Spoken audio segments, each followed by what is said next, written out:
오늘 진을 정결하게 하라라고 하는 제목으로 말씀을 전하고자 합니다.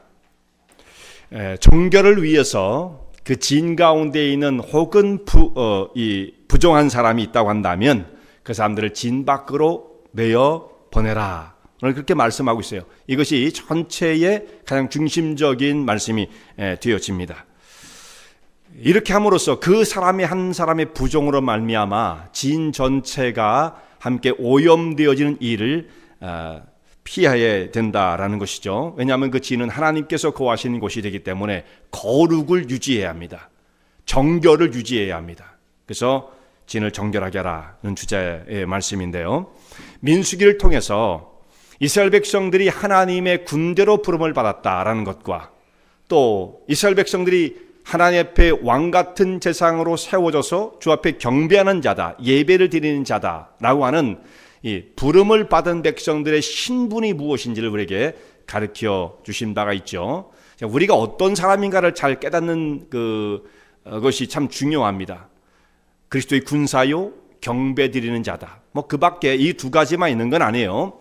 그리스도의 신부가 되기도 하고 또 예수님에게 있어서는 또 친구로 우리를 부르셨다고 하는 참 놀라운 말씀까지 있습니다만 민수기에서 우리에게 주시는 말씀은 이 두 가지 군사요 예배자로 부름을 받았다라는 말씀이에요. 이 두 가지 사역을 잘 감당하기 위해서는 지인의 정결을 유지해야만 합니다. 그래야만 하나님께서 함께 계시고 이 두 가지 사역을 감당할 수가 있어요. 예배를 드리는 것이 하나님의 거룩 앞에 나갈 때 우리가 부정하게 되면 못 나가는 거죠. 제사장도 자기가 부정하게 되어진 상태로서는 제사 임무를 수행할 수가 없어요. 또 전쟁은 왜 그러냐면 전쟁하는 군대도 우리끼리만 나가 전쟁하는 게 아니에요. 하나님께서 여호와의 군대를 지휘하시는 지휘자로 함께 계시기 때문에 하나님의 함께 하시는 전쟁을 하기 위해서는 정결을 유지해야 한다라는 말씀입니다. 그래서 오늘 진을 정결케 하라는 이 문제, 이 주제를 살펴보는 가운데 오늘날의 우리의 신앙과는 이 말씀이 어떤 연관을 가지는가를 함께 말씀을 상고하고자 합니다. 첫째로는 이 부정한 자가 있으면 진 밖으로 내보내라 이렇게 말씀이 되어 있어요. 민수기의 말씀은요, 이스라엘 백성들이 출애굽을 해서 광야에 나온 다음에 인구수를 세었다. 두 번 세었다라고 말씀을 드렸죠. 첫 번째는 1년 정도 지난 다음이고 그 다음에는 이제 40년이 차갈 때 두 번 인구수를 세는 말씀이 민수기에 기록되어 있는데, 그래서 인구수를 세는 것, 민수기, 백성들의 수라고 하는 이 주제를 우리가 가장 중심에 놓고 생각을 하게 되어지는데요. 사실은 그 의미를 넘어서 민수기의 말씀은 광야를 거쳐 하나님이 약속하신 약속의 땅 가나안을 향해서 행군해 가는 이스라엘 백성들이 어떤 훈련의 과정을 밟았으며 어떻게 그 가나안의 입성을 준비하게 되었는가, 광야 생활의 훈련의 기간, 이런 측면에서 우리가 이 말씀을 상고해야 합니다. 민수기 1장, 2장은 군인으로서 부름을 받은 말씀이고 3, 4장은 왕같은 제사장으로 부름을 받았다고 하는 그들의 신분을 또한 가르쳐주고 있죠. 그런데 그렇게 진 중에 이스라엘 백성들이 진을 치고 행군을 하기도 하고 또 캠프를 치기도 하고 이렇게 되어지는 그 진에 어떤 부정이 있는지 발견이 되면 이 부정을 제하라 이렇게 말씀을 하고 있어요. 그 부정한 자가 남자이든 여자이든 상관없어요. 숫자는 남자만 셌지만 이 부정한 거에 있어서는 남자이든 여자든 물어나고 이렇게 돼 있죠. 그들을 진 밖으로 내보내라 이렇게 말씀되어 있어요. 그들의 부정함으로 진 전체가 더러워지는 것을 허용해서는 안 된다라는 것입니다. 왜냐하면 이 진은 하나님께서 함께 계시는 그 가운데 머물러 계시는 곳이 되기 때문에 그래요. 이스라엘 백성들만 텐트를 치고 있는 것이 아니라 그 중앙에는 성소, 하나님의 텐트가 있다는 말씀이에요. 하나님의 텐트. 이 하나님의 텐트가 거룩하게 보존되어야만 합니다. 그것을 감싸고 있는 이스라엘 백성의 그 진도 마찬가지로 거룩을 유지해야 한다, 정결을 유지해야 한다라는 말씀이죠. 하나님께서 이들 가운데 임재해 계시기 위하여 성소를 지으라고 말씀하셨고 그 성소 가운데서 특별히 성소와 지성소 나눠지는데 그 지성소 안에 하나님의 언약궤, 증거계가 놓여지고 좀 더 그 정확한 장소로 제가 말씀을 드리는 거예요. 그 증거계 위에 증거계를 덮고 있는 판이 있었는데, 금으로 만든 판이죠. 그룹이 덮고 있고, 그 증거계 위를 속죄소라고 불렀어요. 속죄소. 한문 용어로는 그것을 시은좌라고도 번역을 하기도 합니다. 우리 성경에는 시은좌라고 번역을 하지 않았지만 한문 용어에서 그렇게 번역을 하기도 해요. 속죄소라고 되어 있는데, 거기에서 내가 너희를 만날 것이며 너에게 말씀하리라. 하나님 그렇게 약속을 하셨어요. 그러니까 하나님의 임재에 계신 곳, 진 가운데 머무르겠다고 말씀하셨기에 이스라엘 백성들은 이 성소뿐만 아니라 성소를 둘러싸고 있는 이 진 전체가 거룩을 유지해야 한다라고 말씀을 하시는 것입니다. 그래서 이제 이들이 부정한 사람이 발견되어지면 진 밖으로 사람을 내보내야 돼요. 여기 내보내는 것만 말씀이 되어 있는데, 나간 사람들은 뭐 어떻게 해야 되는가? 나간 사람들은 정결하게 될 때까지 진 밖에 머물러야 됩니다. 그리고 영원히 이건 추방의 의미는 아니에요. 이걸 좀 잘못 생각하면 추방을 시켜버리는 건가? 이렇게 생각할 수 있는데 그런 건 아닙니다.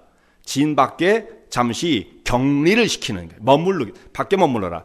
그리고 이들이 그 그 부정한 것이 기간이 지나고 정결하게 되어지면 다시 회복되어져서 제사장의 이제 그 감별을 받고 검사를 받고 다시 진중으로 들어올 수가 있었던 거예요. 우리가 레위기의 말씀을 함께 나누면서 부정한 자가 누구인가라고 하는 걸 여러분들이 우리가 말씀을 함께 다 나눴죠. 제일 첫 번째는 문둥병자, 부정한 것으로 취급이 됐어요. 왜냐하면 사람들에게 옮길 수가 있으니까 그랬죠. 전염성이 있기 때문에. 근데 그때 당시는 문둥병 하나만이 아니라 그 말씀을 자세히 살펴보면 거기에는 여러 가지 피부병이 포함되어 있다는 것을 알게 되어집니다. 그리고 유출병자, 몸에서 어떤 피가 멈추지 않는 그런 유출병이 있는 사람도 부정한 것으로 여겼고요. 시체를 만진 사람.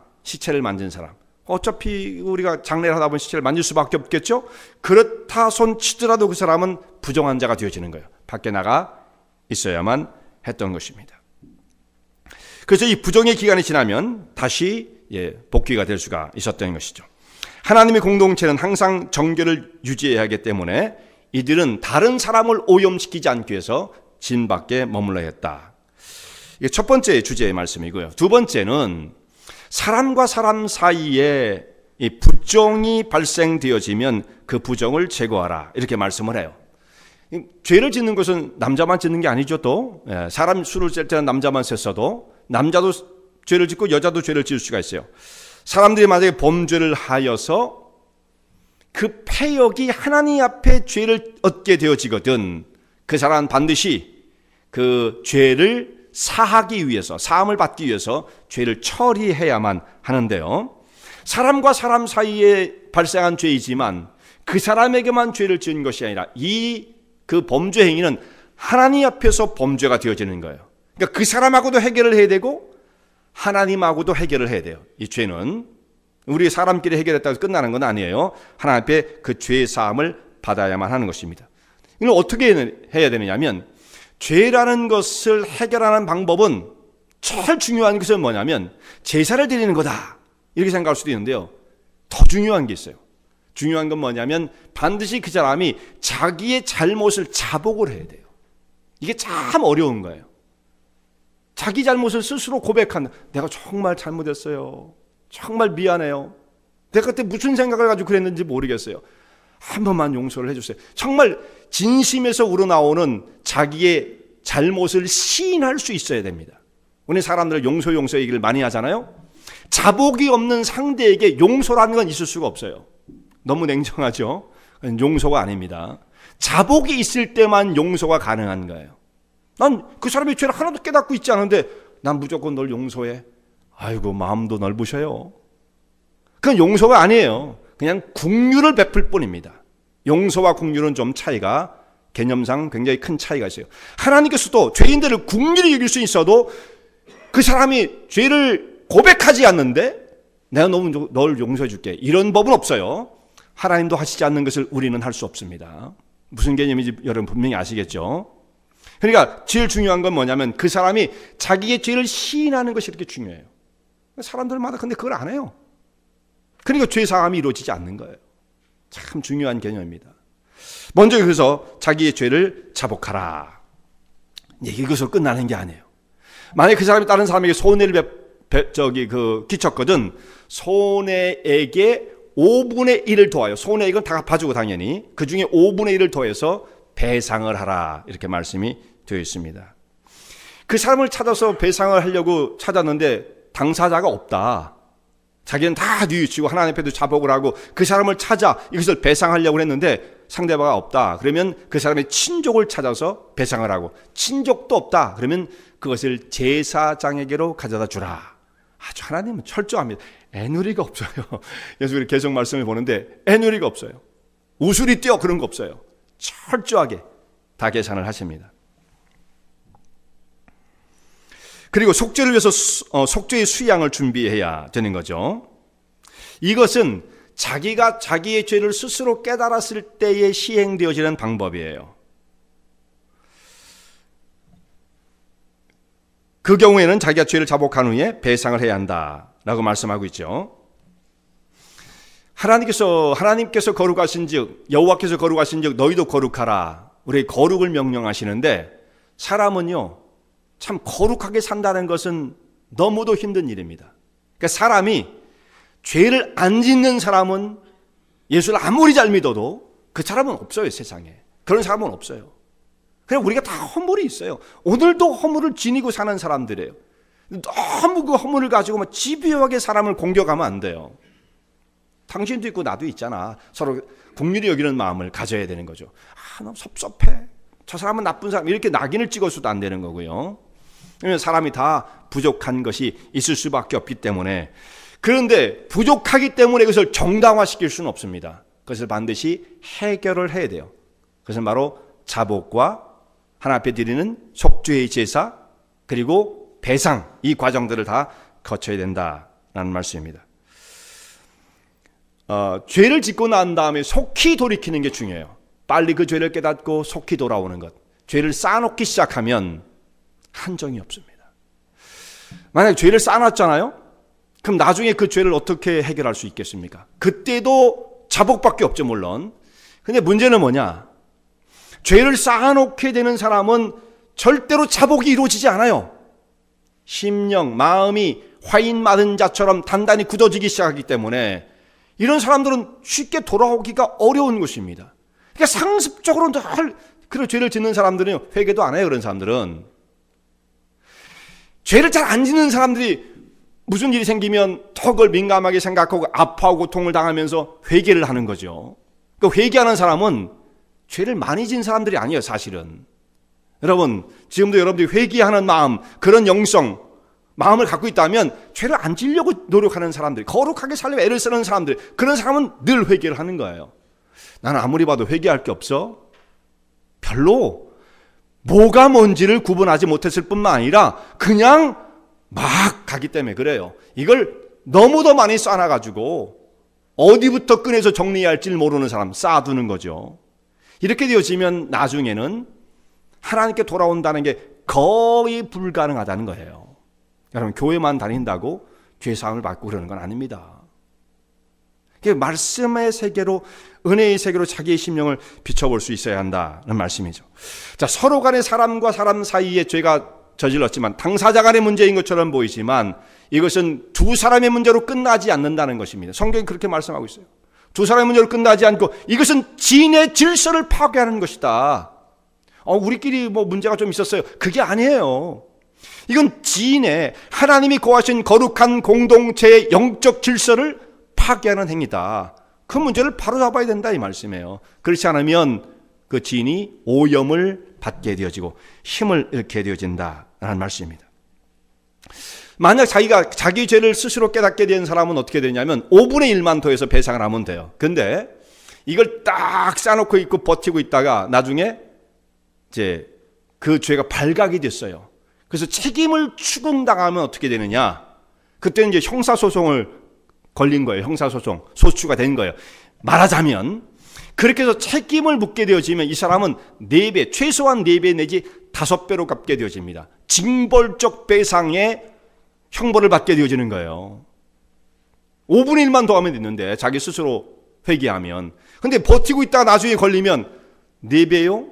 양이나 뭐 염소 같은 건 훔쳤다 그러면 4배예요.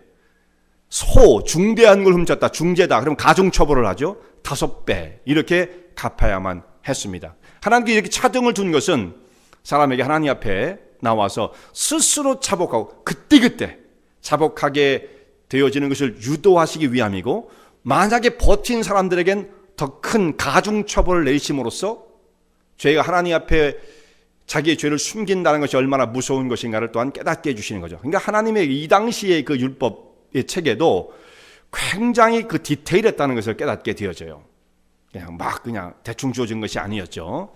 굉장히 합리적이에요. 그래서 개인적인 문제인 것처럼 보이지만 이것은 공동체의 질서를 파괴하므로 그 문제를 반드시 하나님 앞에서 해결해야 한다라는 것을 말씀하고 있습니다. 또 한 가지는 공동체, 거룩한 공동체를 위해서 가정의 화목을 지켜야 된다. 세 번째 주제입니다. 자, 우리가 오늘 5장 1절부터 10절까지는 말씀을 읽었는데요. 11절부터 31절까지는 이게 다 지금 세 번째 주제에 해당되어집니다. 여기는 읽지는 않았어요. 아주 긴 그 내용이 가정의 어려움과 고통을 어떻게 해결할 것인가의 길을 가르쳐 주시는 말씀이 여기에 아주 길게 기록되어 있습니다. 공동체가 건강하기 위해서는 그 공동체를 구성하고 있는 최소 단위, 개인일 수도 있겠지만 개인 한 사람 한 사람도 중요하지만 이 최소 단위는 가정으로 구성이 되어집니다. 가정이라는 건 참 중요한 거예요. 하나님께서 처음에 만드신 제도가 가정이잖아요. 교회, 사회, 국가, 이거보다도 가정, 아담과 하와가 가정을 이루게 되죠. 대단히 가정이 중요해요. 근데 현대 사회로 가면서 가정이 파괴되어져 가고 있다. 그 개념이 달라지고 있다. 이건 무시무시한 결과를 낳는 겁니다. 엄청난 거예요. 남자끼리 산다, 여자끼리 산다, 결혼 안 하고 산다, 이런 일이 많아지면 사회가 어떻게 되냐면 굉장히 불안정해지는 거죠. 책임질 게 없으니까. 가정을 구성한다는 건 왜 중요해요? 서로 책임을 지고 소중히 여기는 아까운 사람들이 있기 때문에 이 공동체를 어떻게 질서 있게 하나님 앞에 경건하게 이런 생각들이 들어오는 거예요. 가정이 있는 사람은. 그러나 그런 구도 속에서 자기를 이해하지 못하고 개인적인 것으로만 받아들이면 책임이 없잖아요. 될 대로 되라 이렇게 막 나가는 거예요. 위험하죠. 그러니까 가정이라는 대단히 중요합니다. 이 공동체가 건강하기 위해서는 그 최소 단위는 가정이 행복하고 건강해야만 공동체가 건강해질 수가 있어요. 하나님의 교회가 화목하고 질서 있게 부흥하기 위해서는 최소 단위인 가정의 회복의 역사들이 먼저 일어나야 돼요. 한 가정마다 행복과 기쁨, 이것을 늘 충만히 갖는다는 건 쉬운 일이 아니에요. 근데 그런 가정으로 새롭게 변화되어지고 회복이 이루어지는 역사가 일어날 때 교회는 저절로 세워져 가게 되어지는 것이죠. 근데 오늘 이 말씀 보면 11절부터 나오는 말씀이 남편이 아내의 부정을 의심하게 되어질 때 그 해결의 길을 말씀하십니다. 이제 여기에만 그 주제가 잡혀져 있는데 이제 우리가 전체로 확대해서 제가 잠시 말씀을 드린 겁니다. 남편이 아내에 대해서 부정한 그 일을 저지른 것 같다라고 하는 의심이 들었을 때 그 의심을 하는 사람도 얼마나 괴롭겠어요. 의심을 받는 사람은 더더욱 괴롭겠죠. 이 두 양자가 이 상태로는 화목한 가정을 이룰 수 없습니다. 그건 지옥과 같은 거예요. 의심하는 사람도 죽겠는 거고 의심을 받는 사람도 이거 사람 사는 게 아니죠. 이제 그런 일이 발생했다고 한다면 이것을 하나님 앞에서 해결을 하라라고 말씀하시는 겁니다. 그래서 남편이 아내를 의심하면 그 아내를 데리고 제사장으로 데려가라. 문제를 하나님 앞에서 풀어라. 그리고 갈 때 보리가루 10분, 에바 10분의 1을 준비해서 소제를 준비해서 가라. 그 준비하는 것이 소제를 드릴 때 우리는 고운 가루로 준비를 했죠. 항상 레위기에 있는 말씀은 고운 가루. 근데 여기서는 뭐라고 되어 있어요? 보리가루예요. 원래 이건 하나님께 드리는 소제물로서 적합하지 않은 겁니다. 고운 가루, 밀가루를 아주 곱게 이걸 빻아가지고 준비를 해야 되는데 하나님 앞에 이때 준비하는 소제는 주님께 영광을 돌리기 위한 주 목적이 아니라 이 소제는 의심의 소제, 혹은 생각하게 하는 소재라고 하는 좀 특별한 용도가 다른 소재였어요. 그래서 이 거친 보리가루를 준비해서 하나님 앞에 소재를 준비하게 되어집니다. 그리고 제사장은 그 여인을 가까이 나오게, 여호와 앞에 가까이 나오게 그를 세웁니다. 여인이 성막 안으로 누구도 들어갈 수는 없는 거고요. 또 여인이 함부로 가까이 갈 수가 없었기 때문에 아마 번제단이 있는 그 성막문 밖에 그 입구에 여인을 세웠을 것이라고 생각이 되어져요. 그리고 소제물을 손에 들고 서게 하고요. 제사장은 그때 저주의 쓴물을 준비합니다. 이 제조법이 다 있어요. 저주의 쓴물을 준비하고 여인에게 하나님 앞에 맹세를 하게 합니다. 당신이 다른 사람과 범죄한 일이 있다고 한다면 이 저주의 쓴물을 마시게 되면 그 독이 당신에게로 들어가서 저주를 받을 것이다. 그러나 만약에 전혀 죄가 없는 사람이라고 한다면 이 쓴물이 당신에게 독이 되지 않을 것이다. 그러면 당신은 아멘을 해라. 그러면 그때 여인이 이제 아멘, 내가 정말 그것을 받아들입니다, 동의한다는 표현으로 아멘을 하는 거예요. 그리고 이것이 끝이 아니에요. 제사장이 그리고 저주가 담긴 말을 갖다 두루마리에게 막 기록합니다. 그리고 그 두루마리를 그 독이 이게 독이 든 건 아니지만 저주에 쓴 물에 그 두루마리를 빨아요. 그러면 먹물이 나오면 시커매지겠죠. 이걸 갖다 이제 여인에게 막 마시게 하는 거예요. 이게 비인격적인 것 같은데 그걸 마시게 했어요. 그래서 그걸 마시면 이 여인이 만약에 범죄한 일이 사실이라면 넓적다리가 떨어지고 성경에 그렇게 되어 있습니다. 배가 부어서 결국은 죽게 될 것이다. 그러나 만약 그 여인이 아무런 죄도 짓지 않은 정결한 사람이라고 한다면 그 독의 물이 그 사람에게 해를 주지 않을 것이다. 독의 쓴 물이 해를 주지 않을 것이다. 정결하다는 증거가 되어진다라는 것이죠. 그래서 결국은 하나님 앞에서 의심을 품었던 남편이 의심을 거두고 아내를 전적으로 신뢰할 수 있는 회복의 길이 열리게 되어지는 거예요. 그래서 두 사람에게 이 일이 꼭 필요했다라는 것이죠. 범죄의 사실이 없으면 또 하나님께서 그 여인을 회복시키고 잉태복을 더하실 것이다, 이렇게 말씀을 합니다. 자, 이것까지 보면 그 당시 여자들이 참 불행하게 살았구나 하는 생각을 할 수가 있어요. 지금 이 시대하고는 완전히 다른 시대입니다. 성경에서 뭐 이런 식으로 말씀하셨는가 생각할 수도 있고요. 근데 여러분, 이 성경 말씀이 기록되어지던 당시에 이스라엘 백성들이 주변에 살았던 사람, 그때를 거기를 고대 근동이라고 말해요. 근동. 그러니까 우리 한국은 극동이죠. 유럽에서 봤을 때 가까운 지역, 동쪽, 그것을 가까운 이스트, 니어 이스트라고 해서 근동이라고 불렀습니다. 미들 이스트가 있고 좀 더 가면 이제 우리 한국 같은 일본 같은 극동이 있죠. 그래서 그 근동 지역, 여기가 이제 이스라엘 땅 그 주변입니다. 그 지역에 살았던 사람들이 이런 비슷한 일이 발생되면 그때는 성경을 모르는 사람들, 이방인들은 어떻게 했느냐? 남편이 아내를 의심한다. 그러면 그 아내를 데리고 강으로 갑니다. 강으로. 동네 사람들이 다 모여가지고 깊은 바다나 강, 혹은 호수로 가는 거예요. 그래서 그 여인을 깊은 데로 끌고 가서 딱 놔가지고 빠져 죽게 만드는 거예요. 그래가지고 거기서 여인이 죄가 없는 사람은 그 사람들이 어떻게 믿었느냐? 죄가 없는 사람은 가벼워서 헤엄쳐서 빠져나올 수 있다. 죄가 없으니까. 그럼 만약에 그 사람이 죄가 있으면 바다의 신이 그에게 형벌을 가했다. 이렇게 생각을 했다는 것입니다. 그러니까 이것은 참 위험한 것이, 그야말로 이건 비인격적이죠. 사람의 목숨을 걸고 그 사람의 죄의 유무를 판단을 했으니까 이거 얼마나 참 살벌한 일입니까? 그런데 성경은 비슷한 상황이긴 하지만 이것을 하나님 앞에 판단을 맡겼다라는 거예요. 인위적인 방법으로 해결하는 것처럼 보여서 그렇진 않아요. 최종적인 것은 하나님께서 판단하신다라고 하는 것으로 그 판단, 그 결정권을 하나님께 드렸던 것이죠.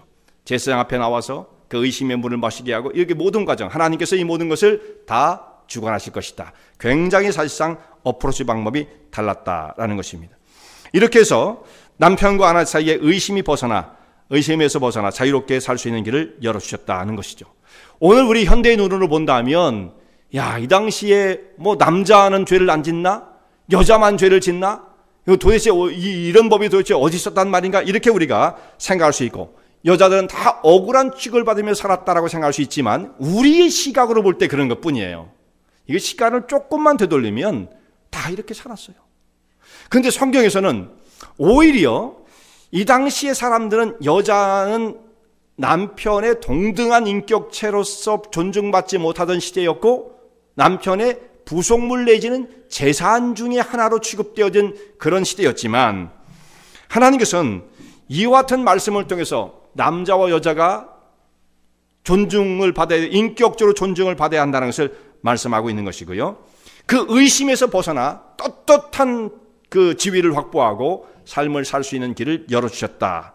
오히려 사실 지금 우리의 눈으로 볼 때는 좀 불합리해 보여도 당시에는 획기적인 인권을 보장하는 말씀이 되어지는 거예요. 그러니까 우리 시각은 좀 다른 거죠. 그렇게 여러분들이 이 말씀을 이해하실 수 있기를 바랍니다. 그래서 성경은 하나님 백성들이 행복하게 사는 길이 무엇인지를 가르쳐 줍니다. 자, 행복이라는 건 어디서 오느냐면 거룩이 확보되지 않으면 행복은 있을 수 없어요.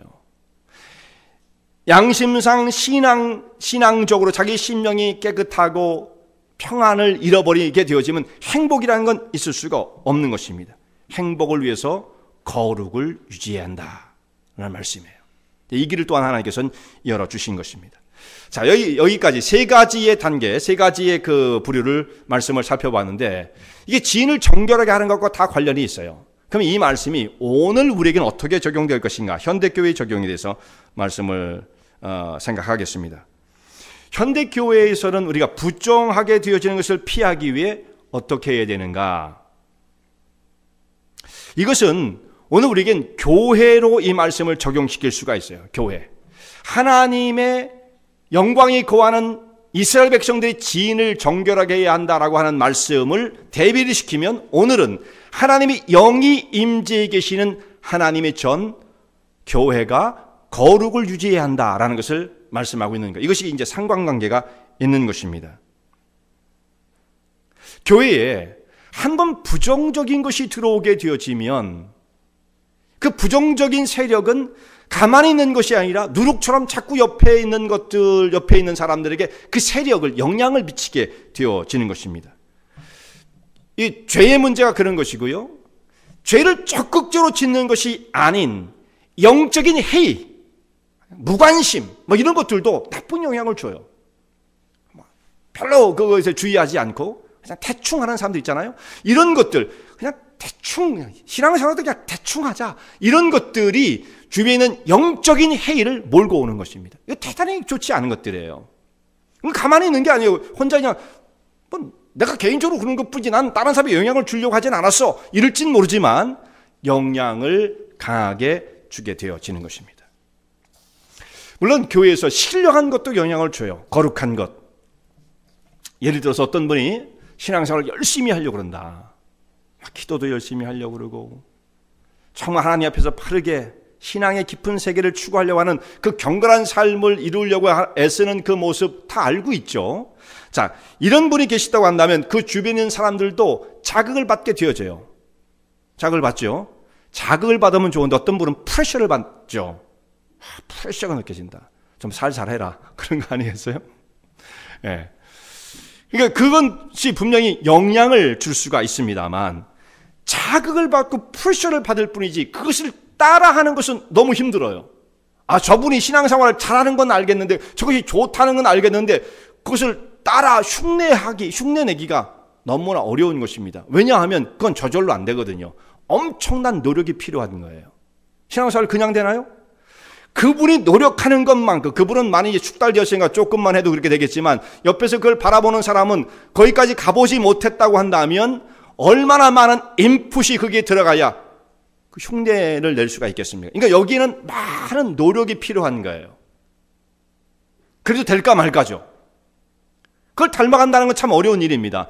그런데 반대로 부정적인 것, 나쁜 것, 더러운 것, 영적인 해이감 이런 것들은 교회에 딱 스물스물 들어오기 시작하면 그것은 쫙 퍼져나갑니다. 왜 그러냐면 그것은 본받으려고 애를 쓰지 않아도 그냥 쉽게 감염이 되어지는 거예요. 저절로 그렇게 되어지는 거예요. 저 정도 하면 되는구나. 기준이 확 낮아지는 거죠. 저 정도 하면 되는 거구나.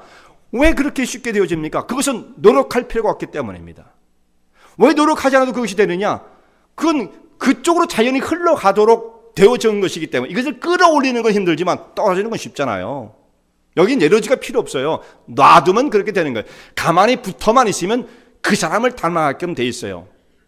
거룩한 것은 부정한 것과 만났을 때 거룩한 것이 부정한 것에 영향을 주어 부정한 것을 거룩하게 못 만듭니다. 이건 안 되는 거예요. 거룩과 부정을 아무리 섞어봐야 부정은 부정이에요, 계속. 근데 여러분, 부정한 것은 거룩한 것을 만나잖아요? 이거 섞으면 어떻게 돼요? 부정해지는 거예요. 거룩은 살아남지 못하는 거예요. 그만큼 영향력이 없다는 말씀입니다.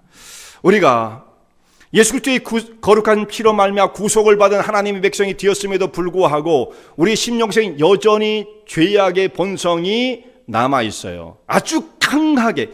이건 정말 저 천국이라 가야 없어지는 거예요. 여기는 우리가 이 땅에 생활하는 동안에 그것은 아무도 정복할 수 없어요. 다 우리 심령 속에 들어있는 것입니다. 그걸 얼만큼 잘 틀어막고 있느냐, 누르고 있느냐의 문제이지, 난 그것이 없어져서 예수를 믿고 나니까 그게 싹 없어지더라고요. 그런 간증은 거짓말이에요. 그런 거 없습니다. 그러니까 이것이 숨겨져 있다가 딱 비슷한 상황을 만나면 총알 같이 튀어나오는 거, 용수철처럼 튀어나오게 되어지는 것입니다. 그래서 하나님께서 이 부정한 것을 멀리하고 격리시키라 말씀을 하시는 겁니다. 고린도전서 3장 16절에 중요한 말씀이 있죠. 하나님께서 교회를, 우리 공동체를 하나님의 성전이라고 말씀하세요. 너희가 하나님의 성전인 것과 중요한 말씀을 주셨죠. 너희는 교회를 의미합니다. 고린도 성도들의 연합체인 그 교회, 너희가 하나님의 성전인 것과 하나님의 영이 너희 가운데 거하시는 것을 알지 못하느냐. 하나님의 영이 교회 가운데 거하심으로 그것이 성전이 된 거예요. 성전은 이 건물을 말하는 게 아니에요. 하나님 백성들의 연합체, 그 가운데 성령께서 함께 계심으로 성전이 되게 하신다는 말씀이죠. 근데 그 바로 다음 절에 어떻게 되어 있느냐면, 누구든지 그 하나님의 전을 더럽히면 하나님께서 그를 멸하실 것이다. 이렇게 말씀을 하십니다. 무서운 말씀이죠. 하나님의 전을 오염시키면, 그 공동체의 영적인 질서를 파괴하는 일을 하게 되어진다면 하나님이 그를 멸하실 것이다. 무서운 말씀을 여기에 기록하고 있어요. 하나님의 교회가 거룩하게 지켜져야 되는데, 일단 이상한 풍조와 흐름이 교회 안에 파고들기 시작하면 주변에 있는 사람들이 다 영향을 받고 시들시들해 가기 시작합니다. 어디서 원인이 있었는지 파악하는 것이 사실 쉬운 것도 아니지만, 만약에 파악이 됐다 할지라도 그 원인 제공자를 어떻게 하겠습니까? 교회에서. 그런 무슨 세속적인 것이 확 강하게 들어오는데 누군가가 그걸 도입하려고 하고, 누군가 그런 영향을, 좋지 않은 영향을 끼치는 사람이 있다 치자고요. 근데 그런 사람을 안다 할지라도 어떻게 하겠느냐고. 어떻게 하겠어요? 교회에서. 진 밖으로 나가세요. 이거 할 수 있겠어요? 이거 안 되잖아요. 그건 지금 현대교회에서는 이것은 불가능한 것이죠. 그렇게 할 수가 없어요. 그래서 현대교회는 구약에 있는 성도들보다 몇 배나 더 노력해야, 그리고 분별력을 가지고 영적인 분별력을 갖고 샤프하게 영적인 눈을 뜨고 신앙생활을 잘 할 수 있도록 애를 쓰지 않으면 저절로 되지 않습니다. 세상에 저절로 되는 게 뭐가 있어요? 저절로 되지 않습니다. 교회만 오면 돼요? 아니에요. 애를 쓰셔야, 인풋을, 엄청난 에너지를 쏟아 부으셔야 돼요. 거기까지 하는 것도 중요하지만 거기에서 더 많이 하셔야 돼요. 엄청난 에너지를 쏟아 부어야 됩니다.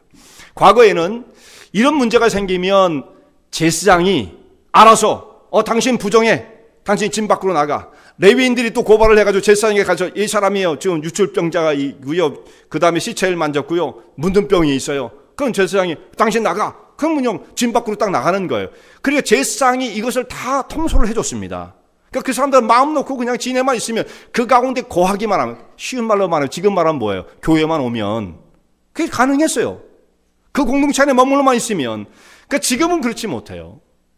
안으로 쑥 사람들이 들어와서 거기서 좋지 않은 영향을 얼마든지 만들어낼 수 있기 때문에 그렇습니다. 이곳으로부터 내가 보호를 받기 위해서는 내가 영적으로 성장을 해야 되고 분별력을 가져야 되고 경계를 해야 되고 자기가 서 있는 위치가 무엇인지를 바르게 깨우칠 수 있어야만, 이 영적인 열려있는 눈을 갖지 못하면 신앙생활이 정상적으로 진행될 수가 없다. 이걸 누가 대신해 주느냐? 못 해줘요. 제가 다 교통정리를 못합니다. 이것은. 저 어떻게 하겠어요? 이걸요? 저분하고 사귀지 마세요. 이런 얘기예요? 어떻게 되려고요? 그건 안 되는 거예요. 이것은요. 그러니까 본인이 여기에 대한 분별력을 잘 가지고 있어야 한다는 말씀입니다. 그래서 부정한 자를 스스로 멀리할 수 있어야 된다. 그럴 수밖에 없어요. 근데 이렇게 생각하면 여러분이, 또 사랑이 많으신 분은 이렇게 생각할지 몰라요. 아니, 기껏 교회까지 와서 사람들이 서로 신앙생활하고 믿어보려고 애를 쓰는데 멀리하라니 그게 말이 됩니까? 이렇게 하실 수 있죠. 그건 본인의 생각일 뿐이에요. 성경에서는 뭐라고 말씀하시냐? 그 사람을 아예 진 밖으로 내어보내라 라고 말씀하시지 않습니까? 그것은 감정적인 사랑이 있고 없고의 문제가 아닙니다. 그보다 더 앞서 있는 하나님 말씀의 명령일 뿐이에요. 그 사람을 진 밖으로 내어보내라. 부정적인 영향을 주지 않도록 해라. 하나님 명령이죠. 여기서 무슨 모토를 달 게 있어요. 냉정해 보이지만 이걸 시각 교정을 통해서 무슨 의미인지를 바르게 깨달아야만 한다는 말씀입니다. 예를 들면 우리가 이렇게 생각할 수 있습니다. 비행기를 타잖아요. 그런데 비행기가 이제 탑승을 해가지고 보딩을 하고 이제 앉아 있으면 좀 기다리면 이제 움직이기 시작하잖아요. 택싱이라고 그러죠. 활주로까지 가기 위해서. 그 시간대 주로 그 승무원들이 나와가지고 앞에 서가지고 안내 방송을 하잖아요. 그 비행기가 만약에 비상 상황이 발생하면 여러분들은 이렇게 탈출을 해야 된다라고 하는 것들을 이제 가르쳐 주잖아요. 그 중에 이제 하나가 공중에 올라가서 무슨 문제가 생기면 위에서 산소 마스크가 내려온다. 그러면 이제 우리가 보면 이게 위에 비행기 좌석 위에 이렇게 짐을 올려놓는 칸이 있죠. 그 짐 올려놓는 그 위에 캡이 있어가지고 그 뚜껑이 딱 열리면서 위에서 산소 마스크가 쭉 좌석에 하나씩 다 배정되도록 뚝 떨어집니다. 그러면 이제 산소 마스크를 해야만 숨을 쉴 수가 있어요. 고도가 높으면 산소가 모자라기 때문에 사람이 금방 정신이 혼미해지죠. 그래서 비상 상황이 되어지면 산소 마스크가 내려올 때 이것을 착용을 해야 되는데, 이 옆에 이제 노약자가 있다거나 아이가 있다거나 다른 사람 돌봐줘야 할 사람이 있을 때 그때의 산소 마스크를 어떻게 해야 돼요? 누가 먼저 해야 돼요? 어린아이부터, 노약자부터, 혹은 자기부터, 누구 먼저 해야 될 것 같아요? 이게 자기부터 하라는 거예요. 자기부터. 자, 사랑이 많기 때문에 우리는 다른 사람을 돌봐야 돼. 사랑이 많은 사람은 그렇게 생각하지 않겠습니까? 근데 사랑은요, 절제와 절도가 있어야 됩니다. 무조건적인 게 아니에요. 사랑이라는 건. 여기서 그 산소 마스크를 나는 다른 사람을 불쌍히 여기니까 그 사람을 먼저 도와줘야지 하고 하다가 보면 산소가 모자랄 때 그 일을 하면 이 사람이 정신이 혼미해가지고 이 산소 마스크를 코에다가 딱 붙였는지 옆에 귀에다 갖다 꼽았는지 알지를 못하는 겁니다. 제대로 이게 안 되는 거예요. 이 사람 자기가 정신이 혼미하니까. 그러다가 자기도 산소 마스크를 못하는 거죠. 상대방을 잘 돌봐주기 위해서는 어떻게 해야 되느냐? 그 사람이 조금 힘들어할 때에 내가 먼저 빨리 마스크를 써야 돼요. 그리고 숨을 잘 쉬고 정신을 차린 다음에 그 다음에 한 사람씩 찾아가서 그 사람을 도와줄 수가 있는 거예요. 앞에 아무리 내 자녀가 있어도, 노약자 어머님이 계셔도 자기 먼저 해야 되는 겁니다. 자기 먼저. 이렇게 순서가 바뀌면 내가 돌봐야 할 사람도 죽고 나도 생명이 위험할 수 있다. 무슨 원리인지 아시겠죠? 이게 사랑이 없어서가 아닙니다. 그 사람을 잘 돌봐주기 위해서는 순서가 정확해야 한다는 말씀이에요. 교회 안에서 부정한 일이 일어난다면, 예를 들어서 신앙적으로 부정적 영향을 주는 일들이 교회에서 발생한 어떤 원인 제공자가 있다고 한다면, 그래서 내가 저 사람과 신앙으로 가까워져서는 내가 설 수 없다라고 생각하면 좀 냉정해 보이지만 그 사람과 거리를 두어야 하는 것입니다. 좀 거리를 두어야 돼요. 근데 어떤 사람은 거리를 두라고 그러니까 아주 과격해가지고 교회를 그냥 나가버리는 사람이 있어요. 그냥. 그러면 안 되는 거예요, 그건. 그건 안 되는 거죠. 생명이 끊어지는 거죠. 무슨 말씀인지 아시겠어요? 그것은 내가 마음적으로 경계를 하라는 뜻이지 뭐 거리를 둔다는 게 어떻게 하겠어요? 저분이 저기 앉으면 난 저리로 가고 뭐 그런 뜻이겠어요? 내 마음으로 이 어떤 영적인 나쁜 영향으로부터 내가 침해를 당해서는 안 된다고 하는 그 마음을 가지고 경계, 조심하라는 뜻이지 그게 거리를 두는 거죠. 그런 의미예요. 근데 뭐 과격하게 뭐 교회를 밖으로 나가고 뭐 이렇게 그러면 아예 그러면 생명이 끊어지는 거지. 그건 있을 수가 없는 거예요. 자, 이것을 거리를 둔다고 해서 그 사람을 그럼 차별하는 거야? 미워하는 거야? 성경에서는 예수 그리스도의 사랑에서 모든 사람을 다 귀하게 여기고 영혼을 사랑하라고 그랬는데 왜 그렇게 하는 거야? 그건 정말 잘못 생각하고 있는 것입니다. 그 영혼을 미워하라는 뜻이 아니에요.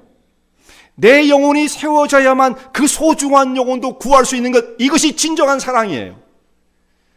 무조건 감정적으로 치우쳐서 비성적으로 행동하며 마치 그것이 사랑인 것처럼 포장을 하면 안 되는 것이죠. 그것이야말로 가식적인 것이죠. 사랑을 빙자한. 그렇지 않습니다. 성경에서 말씀하는 바는 그 체계가 분명한 거예요. 정말 그 영혼을 사랑하느냐? 그렇다 한다면 그 사람을 진정으로 도울 수 있는, 세워줄 수 있는 사람으로 당신이 먼저 서지 않으면 그 사람을 세울 수 없다. 그러면 내 영혼이 먼저 하나님 안에서 회복되어지고 건강하게 되어지고 주님의 생명으로 채워진 바 되어서 그 다음부터 그 사람을 멀리하라는 뜻이 아니죠. 찾아가고 가까이 하고 위로해주며 세우는 역사를 감당하는 것, 이것이 주님께서 말씀하시는 성도들의 사역이다는 말씀이에요. 여러분 여기에 관심이 있으십니까? 다른 영혼을 세우는 사람, 그 사역에 여러분 얼마만큼의 관심을 갖고 계세요? 아이고 내 코가 석자예요. 이렇게만 생각하시면 안 돼요. 그거야말로 사랑이 없는 것입니다. 너무 감정적인 것에 치우쳐서 너무 이게 왔다 갔다 하시면 안 된다라는 말씀이에요. 하나님께서 약속하신 가나안 땅, 가나안 복지를 향해서 가고 있는 이스라엘 백성들, 이들의 목표점은 분명했어요. 하나님이 약속하신 조상 때부터 약속해 주신 가나안 땅을 향하는 목표점이 분명했습니다. 그곳을 향해서 가고 있는 이스라엘 백성들이지만 그들을 향해서 하나님께서는 너희 가운데 부정을 제하라. 자, 목표점이 분명한 공동체를 이뤘어도 부족이 줄 수 있는 거예요. 그런데 우리는 여러분, 이 세상의 한복판에서 하나님 백성들이 같이 모여서 연합을 이루었지만 이 세상의 한복판 속에 있습니다. 그러므로 얼마나 세상의 영향을 깊이 받게 되어지는가, 참 위험한 상황이에요. 그럼 누구든지 부정해질 수가 있는 거예요. 누구든지 쉽게 거기에 노출될 수가 있는 것입니다. 거룩, 성도들 향해서 하나님은 거룩을 명하시는데, 거룩은 여러분, 거룩이라는 게 무엇입니까? 거룩하다라고 하는 것이 무엇일까? 어떤 상태가 거룩한 것인가? 설명하기가 사실상 쉬운 것은 아닙니다. 근데 성경적 개념은 바로 이것이에요. 거룩이다. 하나님은 거룩하신 분이시다. 그 거룩은 세속적인 것과 완전히 구별되어진, 절대적으로 구별되어진 분이 하나님이시다는 뜻이에요. 하나님은 세속적인 것과는 전혀 관계없이 완전히 초월적인 분, 그게 하나님 갖고 계신 거룩이에요. 우린 거기까지는 못 가지만 세상과 구별되어지는 것이 거룩을 의미하는 것입니다. 이 땅에 육체를 가지고 삶을 살면서 거룩을 이룬다는 것, 그야말로 이건 쉬운 일이 아닙니다. 세상적인 풍조와 흐름, 영향력 속에서 우리가 자유롭지 못한, 늘 그것에 시달리고 영향을 받는 자들이라는 말씀입니다. 그걸 적극적으로 밀어내는 겁니다. 구별시켜 가는 것입니다. 그래서 하나님의 백성으로서 이 땅에 살지만 세상과 구별되어진 거룩한 백성으로 설 수가 있는 것입니다. 주께서 우리를 불러 하나님의 자녀로 삼아주셨는데 이 세상과 구별되어 믿음의 길 가운데 굳게 서서 하나님의 거룩한 역사를 이루는 주의 충성된 종들이 되시길 바랍니다.